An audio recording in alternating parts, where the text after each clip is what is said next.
Hey guys, I'm Chris Buck and a very warm welcome to Friday Fretworks. And this week, taking a look at digital guitar gear. Is it really the way forward?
Now, in case you missed last week's episode of Friday Fretworks, it was essentially an excuse for me to take a Les Paul, plug it into an early 70s Marshall and turn it up as physically close to 11 as I could get it.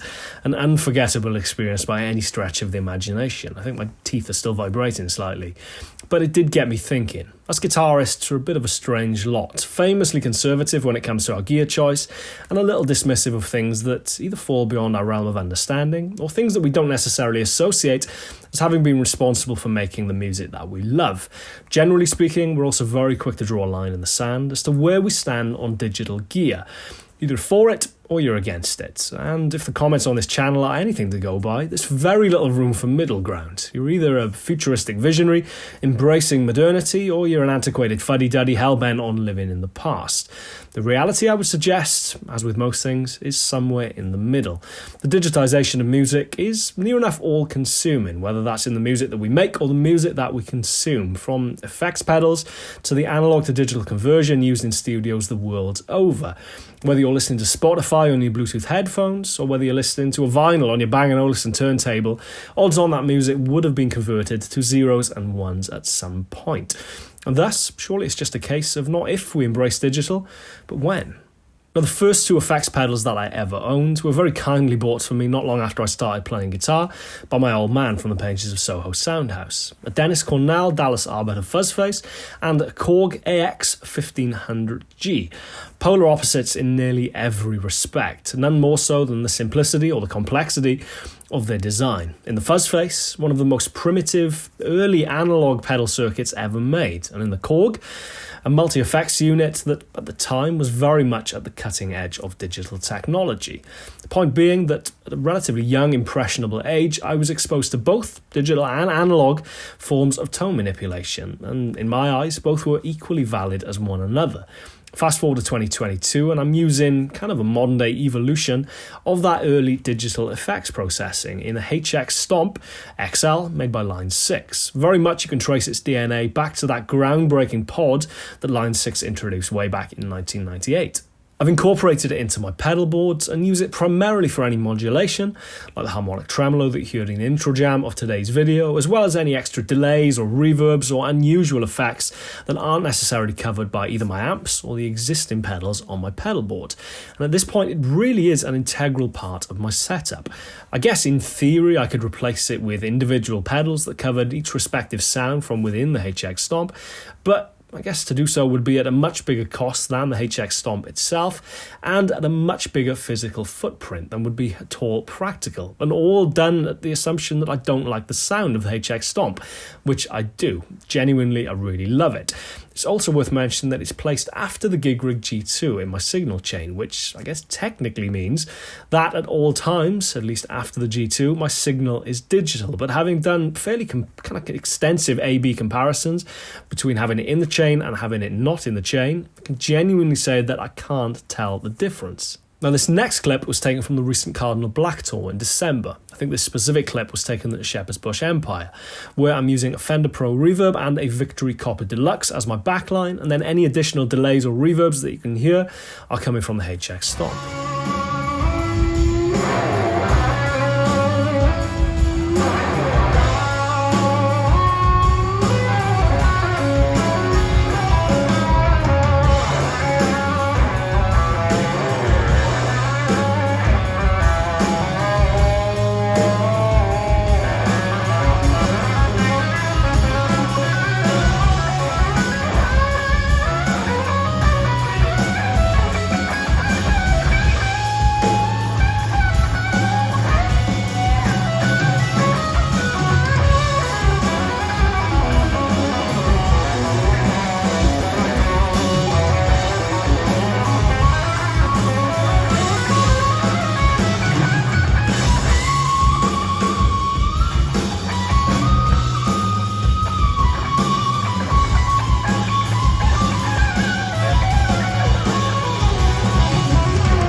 In the great digital versus analog debate, it's interesting to see that over the years, for whatever reason, effects pedals seem to have been given something of a hall pass. Even the most puritanical of tone pedants, embracing the likes of the Line 6 DL4, still ubiquitous decades after its release, and of course in more recent times, the likes of Strymon, now being considered something of an industry standard when it comes to reverbs and delays on pedal boards. Of course, thanks to the advent of switching systems like the Gig Rig G2, you can also make sure that, if you so wish, when your digital effects aren't engaged, your tone is as pure and analog and as virginal as the day it left your output jack. Where things get a little bit more contentious, however, is amps, be they profilers, simulation or modulars. And therein lies the great paradox of digital gear. For a technology that has near infinite capability and capacity to inspire creativity, we're still using it. Its raison d'etre, you could say, is to try and recreate verbatim, as close as humanly possible, 60-year-old plus technology, with varying degrees of success, it must be said. I've played innumerable pedals and plugins that are virtually indistinguishable from the overdrives, the delays, the modulations, the reverbs, whatever it is that they're meant to recreate. And in some cases, whisper it, I've actually preferred them for their near infinite tweakability or capacity to add them after the fact. But I don't think I'm alone in saying that. I've yet to play a digital amp that at any point I've forgotten is a digital amp. But that's not to say that I don't like them. Every week for Friday Fretworks, I use either the Line 6 Helix, Native Instruments guitar rig, depending on my mood. If I'm looking to do something specific or I'll have a little bit more time, I'll use an amp, run it through the Universal Audio aux box, or for this week's episode, using the USB out on the Line 6 Catalyst. Do they sound exactly like the real deal? No, but that's not to say they don't inspire creativity, and for me that is what it's all about.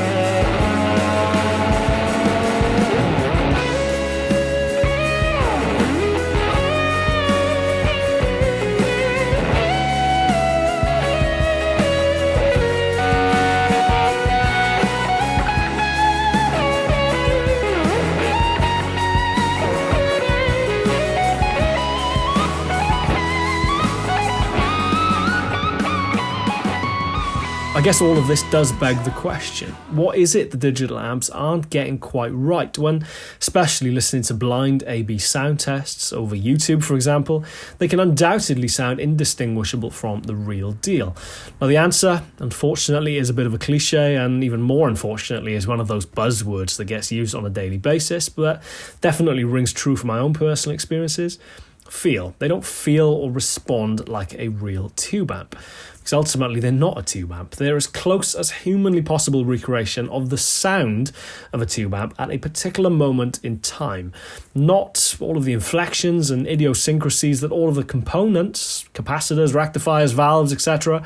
comprise a tube amp. Physical processes that it would seem that, as of yet, can't be effectively translated into zeros and ones.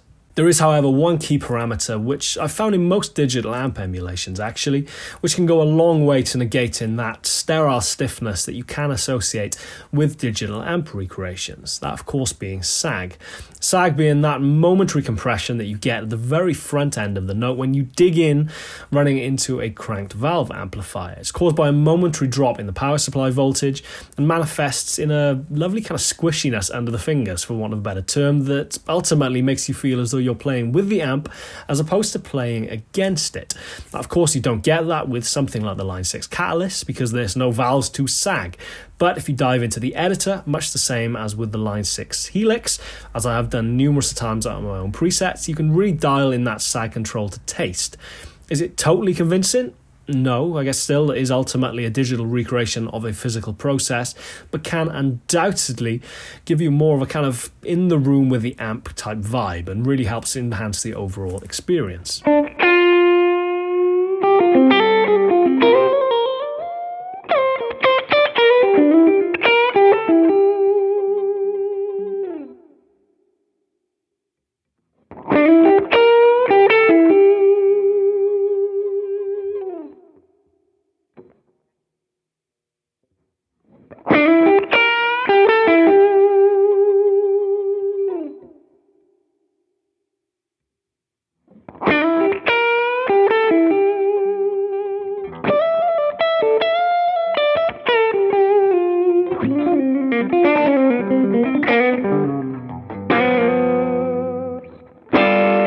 So the big question, is digital gear really the future, or is it just a momentary bump in a road which ultimately will lead us back to the gear that we've known and loved for decades? Now, as I said at the start of this video, like it or lump it, digital is everywhere. Most of us consume music in a digital format, and even if you don't, even if the vinyl you're listening to is of an album that was tracked straight to tape, I can guarantee it would have been turned to zeros and ones to be pressed onto vinyl these days. And it's that reality which very much informs my attitude towards digital gear in general. If it aids my process, either through convenience or sound quality, more power to it. If there's a piece of analog gear which does the job better and isn't hugely impractical or costly to use, then I'll use that. Ultimately, the practicality of the situation does enter the equation, probably more than we'd all like to admit, but unfortunately, that is very much the reality of being a recording musician in this day and age. That said, the rate at which digital amp emulations have evolved in such a very short space of time, especially compared to the relative stagnation of the technology involved in something like a tube amplifier, is truly incredible. And I guess it's not a stretch of the imagination to think that in 5, 10, maybe 15 years' time, digital will be comfortably at a point where it's easily surpassed the ability of just being used as a means of recreating the sound of old technology. And to be honest, I think that's where the future of digital really lies and where the focus should be. Even in a relatively affordable amp like the Line 6 Catalyst, we're seeing the green shoots of a thought process that, in my opinion, are slightly evolved from just using it as a means of recreating verbatim the sound of old technology. For example, using a preamp section inspired by the sound of a smaller, more characterful amp, but the power section from a bigger, more efficient amp to create a unique hybrid. That's where the future of digital lies for me, and when it has the balls, I guess, for want of a better phrase, to try and step out of the shadow of its predecessor and embrace the things that, with the best will in the world, analog technology can't do, that's where its future really lies.